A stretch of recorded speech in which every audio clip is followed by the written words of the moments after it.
BFM Business, Intégral Placement, 100% placement. On continue bien évidemment à vous accompagner et ce sont Christian Fontaine et Stéphane Van Nuffel qui sont en ligne avec nous. Bonjour messieurs. Bonjour Cédric.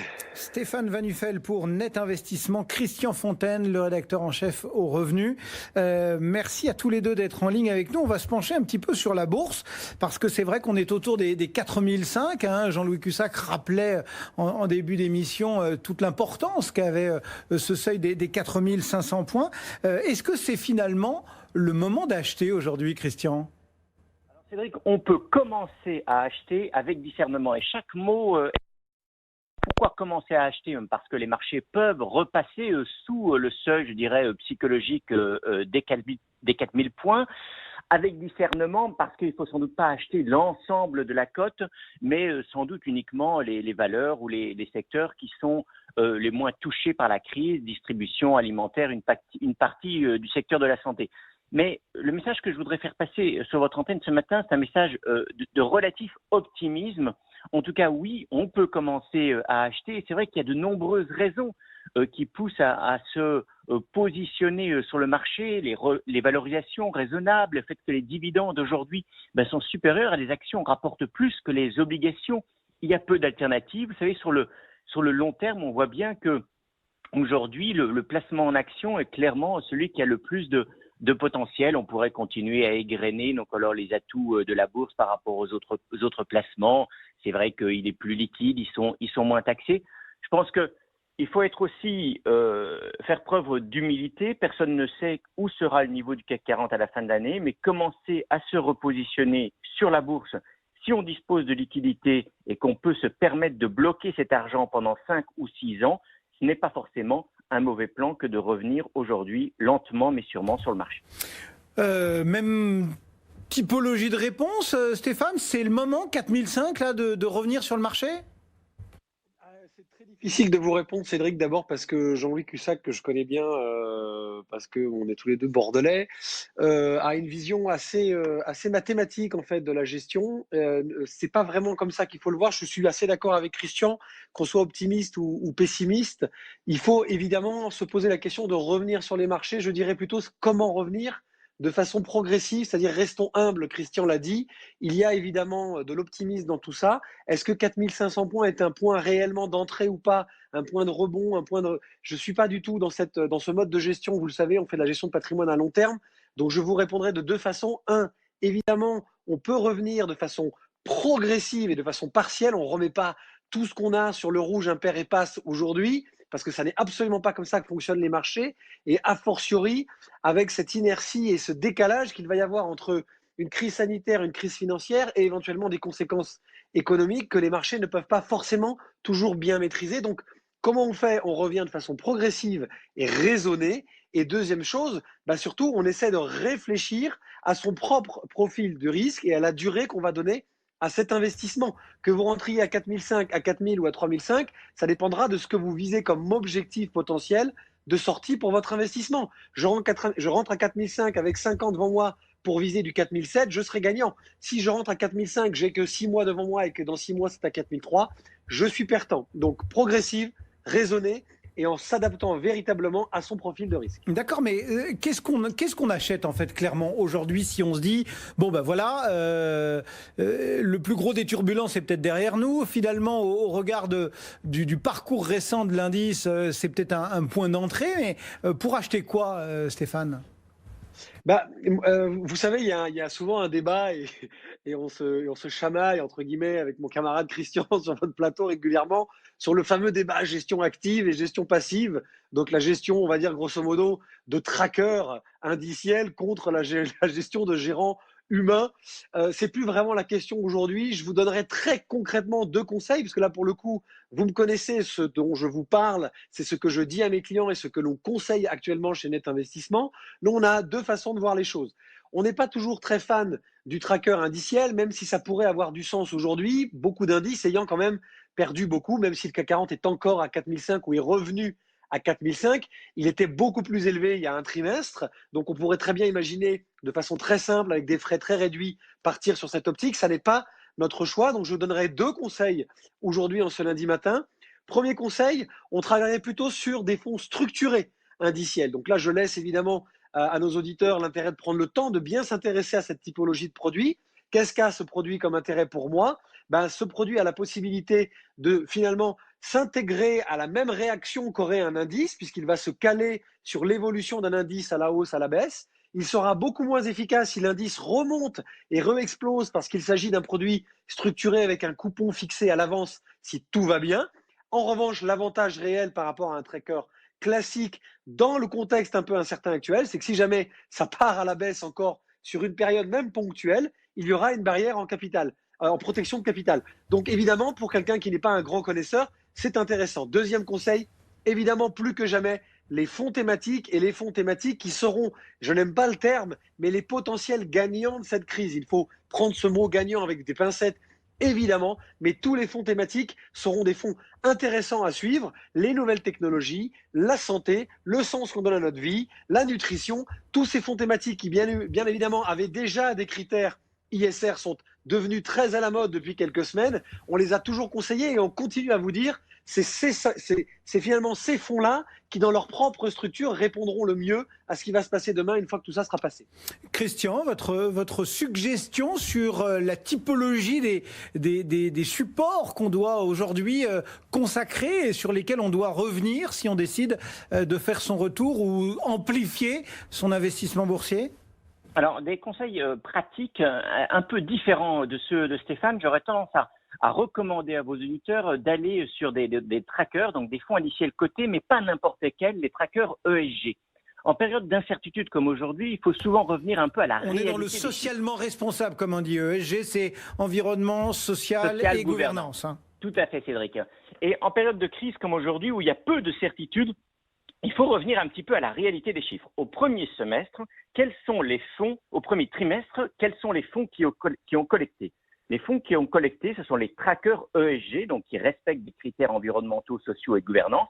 Ces fonds, au niveau européen, ont collecté 6,3 milliards d'euros, soit 3 fois plus qu'au cours de la même période de l'année dernière, et surtout dans un marché des trackers qui était lui-même en fort décollecte. Ça veut dire quoi? Ça veut dire que très certainement, les vedettes boursières de demain, ce seront des titres qui respecteront l'environnement, des critères sociaux et des critères de gouvernance. Les indices MSCI, vous savez, j'aime beaucoup l'un de mes trackers préférés, c'est un tracker MSCI investi sur le monde entier, MSCI World, 1600 valeurs, 23 pays. Et lorsqu'on regarde l'évolution sur 1, 3 et 5 ans des indices MSCI, tous les indices, ce qu'on appelle SRI, c'est-à-dire Socially Responsible Investing, ont surperformé les indices classiques. Donc, le seul conseil que j'aurais tendance à donner à vos auditeurs aujourd'hui, c'est de s'intéresser donc aux fonds socialement responsables et particulièrement aux trackers. Pourquoi? Parce que dans un univers où les rendements s'amenuisent, c'est vrai que de s'intéresser au niveau de frais, surveiller le niveau de frais, ça permet d'optimiser sa performance. Et les données de l'AMF sont claires, de l'Observatoire de l'épargne de l'AMF, les trackers sont 5 fois moins chargés en frais que les SICAV classiques. Donc pour vos auditeurs ce matin, des trackers ESG à mettre en portefeuille pour 5 à 10 ans, donc pour le long terme. Ouais, on donne quand même quelques noms, quelques idées, Stéphane, histoire d'être assez concret. Alors c'est pas de la réclame, hein, ce sont des pistes de réflexion. Écoutez, j'en ai choisi 2 pour être un peu précis et prendre un peu de temps. Le premier, moi, me plaît bien. Alors, il est très récent. C'est un fonds qui a un peu plus d'1 an. C'est Thematics Subscription Economy. Je vous explique en 2 mots. C'est un fonds qui a deux éléments importants pour moi et 2 éléments intéressants, je pense, à l'avenir. D'abord, c'est un fonds ISR ESG dont vient de parler Christian. Donc, évidemment, on reste dans cette optique-là et c'est très intéressant. Et surtout, c'est un fonds qui est basé sur toutes les technologies de l'industrie de l'abonnement. Donc, pour faire simple, on va retrouver évidemment du Netflix et autres médias, mais ça va toucher tous les secteurs d'activité sans aucune limite. C'est un fonds qui a été créé début décembre 2019 et qui, depuis le début janvier, est à moins 5%. Donc, ça veut dire quoi? Ça veut dire que dans ce maelstrom de mauvaises nouvelles qu'on a eu ces dernières semaines, on est typiquement sur le type de fonds qui répondait déjà dans sa structure bien avant qu'on imagine ce qui pouvait arriver, à une nouvelle façon de consommer l'industrie du média, l'industrie du jeu, l'industrie de la livraison de nos aliments, etc., etc. Donc c'est très intéressant à suivre. Thematics, vous connaissez, est une entreprise qui est spécialisée dans les fonds thématiques et nous, on les aime beaucoup pour ça. Et ce nouveau fonds qu'on suit à la loupe, pardon, depuis quelques semaines, nous plaît bien dans cette structure avec évidemment une maîtrise de contrôle de risque très encadrée parce que l'abonnement, évidemment, c'est la liberté totale. Donc, il ne faut pas non plus partir sur de la start-up qui disparaîtra dans 2 mois parce que tous les abonnements seront coupés le jour où une autre major arrivera. Donc, on est vraiment sur des visions d'industrie quand même à long terme qui pénètrent leur marché, qui auront des visions de leader. Et deuxième potentiel conseil qu'on peut donner, je parlais des produits structurés, je sais que c'est un peu compliqué, mais j'en note un quand même pour le mois de mai, parce que vous savez que c'est toujours des enveloppes. Donc c'est DS Investissement Conseil Investissement Solutions qui le propose. C'est le Daily Call mai 2020. Donc ce fonds est un fonds qui est basé sur un fonds de 50 valeurs européennes, ISR et ESG, une fois encore. Donc on retrouve toujours les critères fondamentaux, une matrice de risque également qui cadre beaucoup le contrôle de ces entreprises. C'est pas parce que vous êtes ESG que forcément votre activité va être florissante et que vous allez forcément performer. On vise un coupon avec 1 an de blocage, puis ensuite rappel quotidien. Et j'invite évidemment toujours nos auditeurs à s'intéresser, à prendre le temps de lire les conditions d'un produit comme Bien ça. sûr, ouais. C'est 8% qu'on vise, voilà, avec une barrière potentielle à moins 50 sur un fonds qui ressemble à l'Eurostock de près ou de loin. Donc, quoi qu'il arrive dans les prochaines semaines et les prochains mois, vous avez un objectif relativement attractif et une barrière de protection au cas où. Prenez bien le temps de lire tout ce qui concerne ce type de produit. Voilà donc quelques conseils signés Stéphane Van Nuffel. Même type de questions, Christian ? Oui, alors j'invite vos auditeurs et téléspectateurs à se reporter sur les bancs d'essai du revenu. Mais pour eux, ce matin, j'ai sélectionné donc 3 trackers ESG, donc ça sans surprise. Le premier, c'est le Lyxor PEA World Water. C'est, je dirais, l'un des rares trackers qui permet de se positionner donc sur le marché porteur de la gestion de l'eau, qui soit éligible au PEA. Plus 38% l'année dernière, moins 13% depuis le début de l'année, dans un marché, plutôt dans un CAC 40 qui recule de moins 25%. C'est 2 fois mieux, si j'ose dire.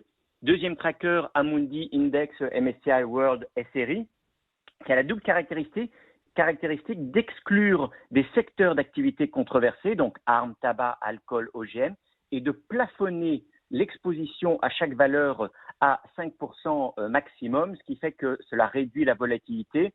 Attention, c'est un tracker, comme souvent sur les fonds internationaux, qui est sensible au cours du dollar. Si le dollar monte, la valeur de la part, toute chose égale par ailleurs, progresse, mais c'est également vrai dans le sens inverse, il faut le savoir. Et puis le dernier, je dirais, tracker, last but not least, BNP Paribas Easy ECPI Circular Economy Leaders. Donc ça, c'est le premier fonds indiciel coté en bourse sur l'économie circulaire. Donc vous savez, qui consiste à produire des biens et services de manière durable en repensant entièrement le choix des matériaux et les processus de fabrication. Voilà, d'une façon générale, la gamme BNP Paribas est assez large si vous vous intéressez aux trackers ESG, mais c'est vrai que, et ça a besoin d'être confirmé, mais qu'aujourd'hui, la finance durable est l'un des grands vainqueurs, je dirais, de cette crise, à confirmer dans les mois et les années à venir. Bien sûr, je dirais, le revenu confirme les pistes d'investissement qu'on avait définies et présentées sur votre entraîne en début d'année. Air Liquide, valeur très résiliente en période de crise, c'était le cas en 2018, c'est également le cas en 2020, c'est l'une des valeurs qui recule le moins au sein du CAC 40. Les actions américaines, là aussi, elles supportent mieux le choc de la crise, elles ont toujours montré davantage de résilience par rapport aux valeurs européennes. Et puis, les actions des pays émergents, on en parle peu en ce moment, mais la croissance, même si elle n'est plus ce qu'elle était dans les pays émergents, elle reste beaucoup plus élevée que le niveau de l'activité économique dans les pays développés. Et c'est vrai que mettre 10-15% aujourd'hui d'un portefeuille diversifié à l'international sur les actions émergentes, ça a du sens. Alors, sur ce créneau-là, et c'est peut-être l'exception qui fait la règle, D'accord. Tout à l'heure, je vous disais que les indices MSCI SRI surperformaient les indices classiques. C'est vrai, avec une seule exception, c'est dans les pays émergents. Donc là-dessus, sur les pays émergents, soit on prend un fonds actif pour rebondir sur ce que disait Stéphane, soit un un tracker, un bon tracker. Il y en a chez tous les grands gestionnaires de fonds indiciels cotés en bourse. Merci beaucoup Christian. Christian Fontaine, donc Le Revenu, Stéphane Van Nuffel, Net Investissement.